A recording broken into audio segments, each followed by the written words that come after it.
کہتا ہے جی کہ مجھے پیشاب کے بعد قطرے آتے رہتے ہیں، میں ٹیشو استعمال، ٹھیک ہے وہ بھی جائز ہے، اپنی طرف سے احتیاط کرو۔ اگر پھر بھی قطرے بند نہ ہوتے ہوں تو نیچے انڈرویئر رکھو اور ہر نماز کے لیے نیا وضو کرو۔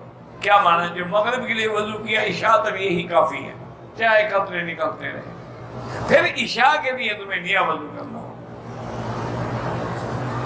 اگر ایک آدمی نے پیشاب کرنے کے بعد پانی سے استنجا نہیں کیا، ٹیشو سے کیا، وہ بھی ٹھیک ہے، نماز پڑھ سکتے ہیں۔ پہلے صرف ڈھیلے سے کرتے تھے، لیکن مدینے والے لوگ جو تھے وہ ڈھیلا بھی استعمال کرتے اور پانی بھی استعمال کرتے، تو اللہ نے ان کی شان میں قرآن اتارا کہ یہ وہ لوگ ہیں جو پاکیزگی کو زیادہ محبوب رکھتے ہیں۔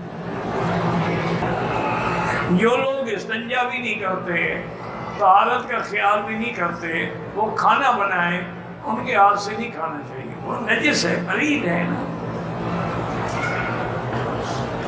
غسل کے وقت میں کپڑے کا بندھا ہونا ضروری نہیں ہے، لیکن جو متقی لوگ ہیں وہ یہ بھی کرتے تھے کہ حمام میں بھی کپڑا باندھ کے غسل، ورنہ تو کوئی ضرورت نہیں ہے شرعاً، جب دروازہ بند ہے پردہ تو ہو گیا۔ لیکن اگر کوئی کپڑا باندھتا ہے تو یہ اس کا تقویٰ ہے۔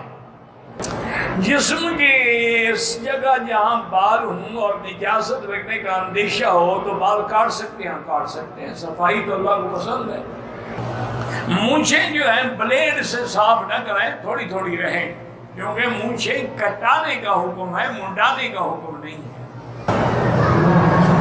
اگر حمام کے اندر ننگے ہو کے آدمی نے استنجا وغیرہ کیا، وضو کیا، غسل کیا، غسل کامل نہیں ہوا، پیشاب ہوا نکلے، پھر وضو کرنا ہوگا۔ اگر ایک آدمی نے وضو کر لیا، اس میں کے بعد ناخن کاٹے یا بال کاٹے، وضو نہیں ٹوٹتا ہے اس سے، ہاں خون نکل آیا الگ بات ہے۔